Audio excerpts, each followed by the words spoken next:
Book 4, Sparta. So Telemachus has gone to see King Nestor, and he advises him to go see King Menelaus in Sparta. Remember, Menelaus is the husband of Helen, and his wife started the Trojan War because she left on a love affair with Paris. So in this second panel, you see Telemachus and Pisistratus on their way to Sparta. This is the kingdom of King Menelaus, Helen's husband. It is beautiful and opulent. And you have to imagine that Telemachus is quite nervous to speak to a man who has seen so much, been through so much, been to war. So they ride up on this palace. You immediately see through the pictures, like I said, the overwhelming opulence and grandeur of the palace. Immediately, Telemachus and Pisistratus are given a bath by maids. They're shown hospitality. You see the role of women. Women are caretakers and nurturers. Immediately, they are invited into a feast. Greek culture and values hospitality and civilized society. Parties and feasts and celebrations were important, a sign of success, just like today.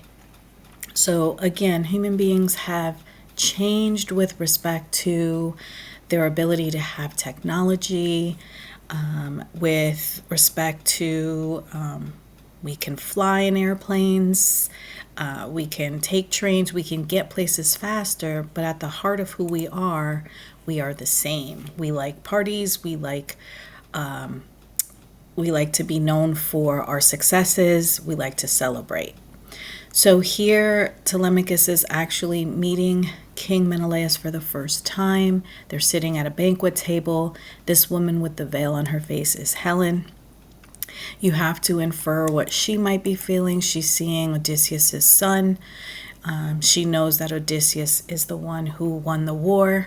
It's never clear whether Helen wanted to stay with Paris or whether she was a victim of Paris.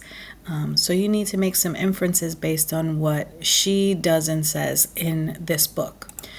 King Menelaus says, "Welcome, sit, eat your fill, and then you may tell me who you are, though I can already tell by your looks and manners that you are sons of kings." So imagine, they have welcomed Telemachus and Pisistratus without even knowing who they are, which reveals how important that culture of hospitality and welcoming guests is to the ancient Greeks. Telemachus says, "Look, Pisistratus, the gold, silver, and precious stones, everything so richly wrought in bright, polished metal. Surely this is what the palace of Zeus is like." So what a great compliment to compare a mortal man's palace to Olympus, and where Zeus, a god, the god of all gods, the king of all gods, lives. Now Menelaus hears Telemachus and he says, "No man can rival Zeus, for his palace and treasure are immortal. But among mortal men, few, if any, can boast of more wealth than I." So in those words, Menelaus is showing the opposite of hubris, and he's being humble, and he realizes that he cannot be on the same level as a god. Okay? "Still, I take little pleasure in my wealth, for while I was out at sea gathering these treasures, my brother Agamemnon was slain in his own palace, struck down by his wicked wife and lover."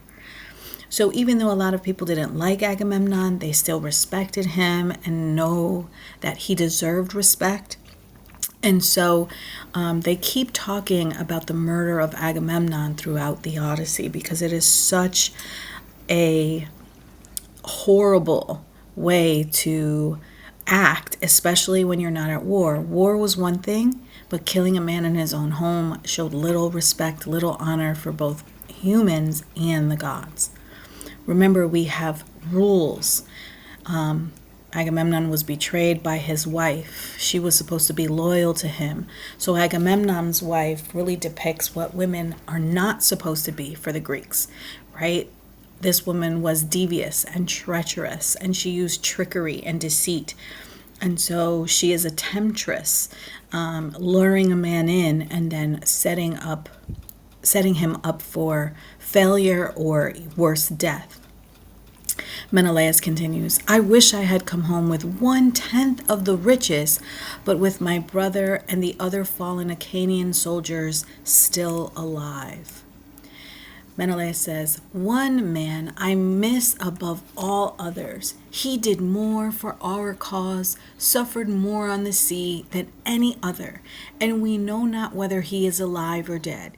He left only sorrow and sadness for his wife Penelope and his young son Telemachus. So, wow, he doesn't know that Telemachus is Telemachus, but he is mentioning to him anyway that he misses Odysseus more than anyone, even his brother. So you should infer how Telemachus is feeling in this moment. So then Helen speaks. Remember, she's the most beautiful woman in the world. She's back home in Sparta now, and she says, do we know, Menelaus, the names of these guests? Shall I guess? I may be wrong, but I must say I've never seen such a resemblance as this lad has to the noble Odysseus. Menelaus replies, I think so too, and just now when I mentioned that great man, I saw tears spring into the lad's eyes. Telemachus responds, Sir, you are right. I am Odysseus' son. Wise King Nestor advised me to come here in hopes that you might know something of my father's fate or destiny. I have great troubles at home, for a pack of greedy suitors pays court to my mother, and they are eating us out of house and home. If only I knew for sure whether my father is ever coming home, or if he is dead and buried somewhere abroad.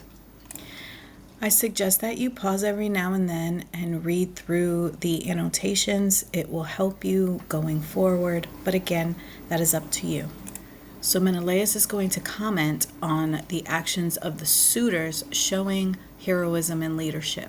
So, these cowards would usurp or take over a hero's bed? Ha! A doe might as well leave her newborn young in the lair of a lion. When the lion comes home, he will make short work of them. But as for your question, I will tell you truly all that was revealed to me by the old man of the sea.